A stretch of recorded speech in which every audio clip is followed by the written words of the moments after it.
400 पार नहीं आ पाएगी। 400 छोड़ो, बहुमत के पार नहीं आएगी। जो बहुमत के लिए नंबर चाहिए 272 वो भी नहीं कह रहे आएगी। कि ईश्वर ने मुझे स्पेशली भेजा है, मुझे मेरे पास शक्तियाँ हैं। हाँ तो ईश्वर या तो यमराज को भेजता है, ठीक है, या फिर भैया शैतान को भेजता है, ठीक है। अब फरिश्ते तो इस टाइम में आने से रहे, अवतार तो अवतरित हो नहीं रहे क्योंकि कलयुग है। कलयुग में अवतार तो आएंगे नहीं। तो मोदी जी क्या है ये बताएं। आप जिन उपलब्धियां गिना रहे हो दरअसल वो कमियां हैं। अगर देश के 80 करोड़ लोगों को राशन फ्री मिल रहा है तो 80 करोड़ लोग गरीबी रेखा से नीचे हैं। और अमित शाह कहते हैं और 5 साल देंगे, यानी अगले 5 साल भी गरीब रखने वाले। से देश ऊपर उभरेगा तो जाहिर सी बात है पर कैपिटा इनकम ठीक होगी लोगों की। पर कैपिटा इनकम तो $1500 से नीचे चली गई, $1430 से नीचे जा रही है ना। $1430 से ऊपर होती है तो भाई समृद्ध देश होता। हमारे देश की पर कैपिटा इनकम $800-900 के करीब। भारत कितनी भी तरक्की कर ले, लेकिन समझने की बात यह है कि खाई बहुत है, अमीर बहुत अमीर है, गरीब बहुत गरीब है। जीडीपी सुधरने का मतलब ये नहीं कि देश के गरीब की हालत सुधर गई।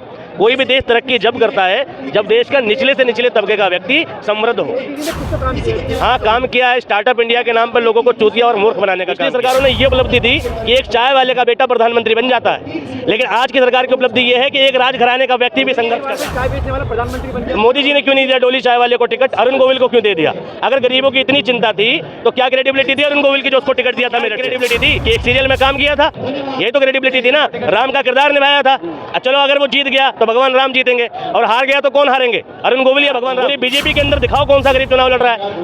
मनोज तिवारी सबसे गरीब सांसद था जब चुनाव लड़ना चालू किया था, और दिल्ली का सबसे अमीर सांसद। मोदी जी ने तो कहा है कि मैं हिंदू मुस्लिम करता ही नहीं हूँ, आप उन पे इल्जाम लगा देते हैं। हाँ KFC वाला भी चिकन नहीं बेचता है, KFC वाला भी चिकन मीडिया को कमीशन मिला हुआ है, इसलिए हमारे जवाब का हर बार वही जवाब आता है कि मोदी जी मोदी जी मोदी जी मोदी। अरे आप राहुल जी भी तो बोल लो। क्या लग रहा है? प्रधानमंत्री कह रहे हैं 400 पार, राहुल गांधी कह रहे हैं कि 4 जून को लिख के दे रहा हूँ कि मोदी नहीं आने वाले। हाँ तो ठीक ही कह रहे हैं, 400 पार कहाँ से आ जाएंगे? और मोदी जी ने कहा अभी तक स्टार्टिंग इलेक्शन की डेट घोषित होने से पहले भले उन्होंने कहा हो, लेकिन जब से इलेक्शन चल रहे हैं उनका प्रचार चल रहा है, उनकी हिम्मत नहीं हो पा रही कि वो इस नारे को रिपीट कर सकें किसी भी मंच से, तो वो तो कह नहीं पा रहे और नहीं आ पाएगी उनकी सीटें। 400 पार नहीं आ पाएगी। 400 छोड़ो, बहुमत के पार नहीं आएगी। जो बहुमत के लिए नंबर चाहिए 272 वो भी नहीं आएगी। वो तो कह रहे हैं कि ईश्वर ने मुझे स्पेशली भेजा है, मुझे मेरे पास शक्तियाँ हैं। हाँ तो ईश्वर या तो यमराज को भेजता है, ठीक है, या फिर भैया शैतान को भेजता है, ठीक है। अब फरिश्ते तो इस टाइम में आने से रहे, अवतार तो अवतरित हो नहीं रहे क्योंकि कलयुग है। कलयुग में अवतार तो आएंगे नहीं। तो मोदी जी क्या है ये बताएं। सीधी सी बात है, ईश्वर ने भेजा तो भैया समझ जाओ। के मानने वाले कहते हैं विष्णु का अवतार है। भैया जो मानने वाले हैं वो भी नरपिशाची हैं भाई। अगर वो उन्हें विष्णु का अवतार समझ रहे हैं तो कलयुग में तो राक्षस थे, और राक्षसी आने, सतयुग तो चल नहीं रहा, त्रेता तो चल नहीं रहा कि भगवान आएंगे, तो विष्णु का अवतार कहाँ से आया? कलयुग में तो कोई अवतार होना ही नहीं है। योगी आदित्यनाथ ने कहा है कि 4 जून को अपना पाकिस्तान का बैग तैयार कर ले। अच्छा, हाँ। और योगी आदित्यनाथ कहाँ का तैयार करेंगे? श्रीलंका का। ठीक है, लोग पाकिस्तान का बैग तैयार कर ले, क्यों? क्योंकि इस देश के लोग पाकिस्तानी हैं। मतलब कैसे कैसे लोग देश में मुख्यमंत्री हो गए कि जो देश के लोगों को ही पाकिस्तानी बोल रहे हैं। भाई ऐसे सीएम के मुंह से ऐसी मतलब शब्दावली निकलनी भी चाहिए क्या? भाई क्यों चले जाएं पाकिस्तान? इलेक्शन नहीं होंगे देश में, चुनाव जीत हार ये सब एक अलग चीज़ है, लोकतांत्रिक व्यवस्था है। अगर लोकतांत्रिक व्यवस्था में कोई हार जाए तो पाकिस्तान चला जाए, ये कैसा बयान है? चुनाव आयोग सो रहा है क्या? उन पर तो कार्रवाई होनी चाहिए अगर उन्होंने ऐसा बयान दिया है तो। पाकिस्तान क्यों चले जाएं? 10 साल का कार्यकाल 10 साल का कार्यकाल जनता बेहाल, कुछ नहीं हुआ 10 साल में सिवाय जुमलाबाजी के। 10 साल में मोदी सरकार ने ना स्कूल बनाए ना कॉलेजेस बनाए।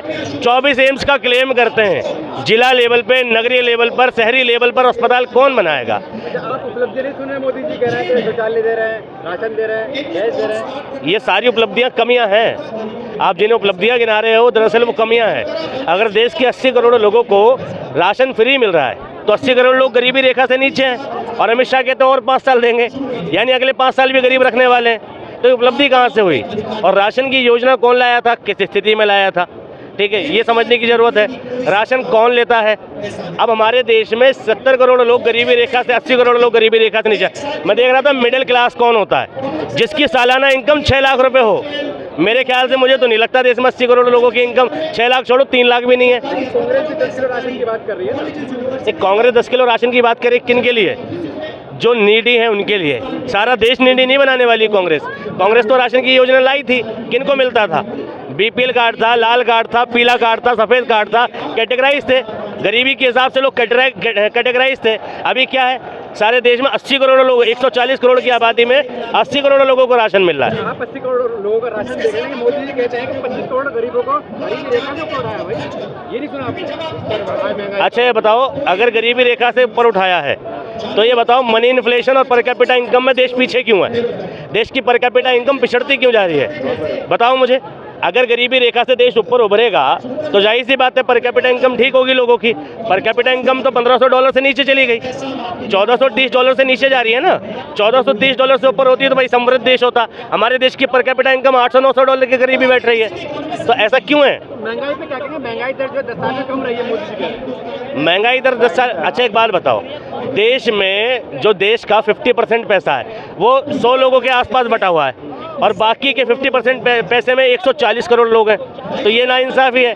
और जो जीडीपी कैलकुलेट होती है वो ग्रॉस कैलकुलेट होती है, तो भाई कैलकुलेशन का तरीका बदल दिया मोदी जी ने। अब अगर आप एनडीएफसी के तहत आओगे, एनडीएफसी के तहत देखोगे, net factor income from abroad देखोगे या एनएनपीएफ देखोगे तो उसमें तो पिछड़ रहा है ना भारत। भाई भारत कितनी भी तरक्की कर ले, लेकिन समझने की बात यह है कि खाई बहुत है, अमीर बहुत अमीर है, गरीब बहुत गरीब है। देश की जीडीपी सुधरने का मतलब ये नहीं कि देश के गरीब की हालत सुधर गई। कोई भी देश तरक्की जब करता है जब देश का निचले से निचले तबके का व्यक्ति समृद्ध हो, ठीक है। मोदी जी ने कुछ तो काम किया। हाँ काम किया है, स्टार्टअप इंडिया के नाम पर लोगों को चूतिया और मूर्ख बनाने का काम किया है। लोग कह रहे हैं क्या कहते हैं, आत्मनिर्भर भारत, ठीक है। जगह जगह ठेले लगवा दिए आत्मनिर्भर भारत के नाम पर, ये काम किया है। अगर ठेलों की संख्या पहले 5 थी और अब 50 है ना, तो ये सबूत है बेरोजगारी का, ठीक है, कि देश में बेरोजगारी इतनी है कि 5 की जगह 50 ठेले लगने चालू हो गए। और मोदी जी ने क्या कहा, ये आत्मनिर्भर भारत है, यानी अपनी नाकामी को छुपाने के लिए नया गेम खेल देते हैं, नया नाम रख देते हैं। और यही किया है मोदी जी ने पिछले 10 सालों से, लोगों को मूर्ख बनाने का काम, दूसरों का क्रेडिट खाने का काम, दूसरी की सरकार की योजना को अपनी योजना बताने का काम। प्रधानमंत्री योजना इंदिरा आवास योजना थी, जवाहर नवोदय विद्यालय राजीव गांधी की योजना थी जिसे प्रधानमंत्री जवाहर नवोदय विद्यालय कर दिया। केंद्रीय विद्यालय पिछली सरकारों की योजना थी जिसे प्रधानमंत्री केंद्रीय विद्यालय कर दिया। सरकारें सिर्फ नाम बदल रही हैं, काम कुछ नहीं कर रही। मैं सिर्फ ये कह रहा हूँ, किसी भी आम आदमी को उठा लो, 2014 से पहले उसकी सेविंग देख लेना और 2014 के बाद उसकी सेविंग देख लेना, उसका अकाउंट नीली पड़ा होगा। देश में कह रहे हैं कि पिछली सरकारों ने कुछ नहीं किया, देश को गड्ढे में पहुंचा। अगर कुछ ना किया होता तो मोदी जी पीएम नहीं होते। पिछली सरकारों ने ये उपलब्धि दी कि एक चाय वाले का बेटा प्रधानमंत्री बन जाता है, लेकिन आज की सरकार की उपलब्धि ये है कि एक राजघराने का व्यक्ति भी संघर्ष कर रहा है। तो मोदी जी ने तानाशाही शासन तो दिया है ना। लोग कहते हैं ना कि एक गरीब परिवार से चाय बेचने वाला प्रधानमंत्री बन गया। मोदी जी ने क्यों नहीं दिया डोली चाय वाले को टिकट, अरुण गोविल को क्यों दे दिया? अगर गरीबों की इतनी चिंता थी तो क्या क्रेडिबिलिटी थी अरुण गोविल की जो उसको टिकट दिया था मेरठ से? क्या क्रेडिबिलिटी थी कि एक सीरियल में काम किया था? यही तो क्रेडिबिलिटी थी ना, राम का किरदार निभाया था। चलो अगर वो जीत गया तो भगवान राम जीतेंगे, और हार गया तो कौन हारेंगे, अरुण गोविल या भगवान राम? मैं ये जानना चाहता हूँ। भाई मोदी जी किस गरीब को क्रेडिबिलिटी दे रहे हैं? किस गरीब को चुनाव लड़वाया? पूरी बीजेपी के अंदर दिखाओ कौन सा गरीब चुनाव लड़ रहा है।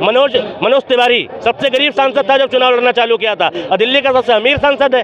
कैसे बनी उसकी भैया संपत्ति? गरीब से देखी है। हाँ, गरीब को गरीबी से उठाया। मनोज तिवारी जैसे लोगों को फॉर्चूनर में बैठकर कोई साइकिल ना खरीद सकने की कहानी सुनाता है ना, तो वो गरीबी है, ठीक है। मनोज तिवारी कहता है कि मैं फॉर्चूनर में बैठ के 4-4 एसी चला के फॉर्चूनर के, फिर वो कहता है कि भैया मैं साइकिल नहीं खरीद सकता था, मैं इतना गरीब था, और 28 करोड़ की संपत्ति का मालिक हो जाता है।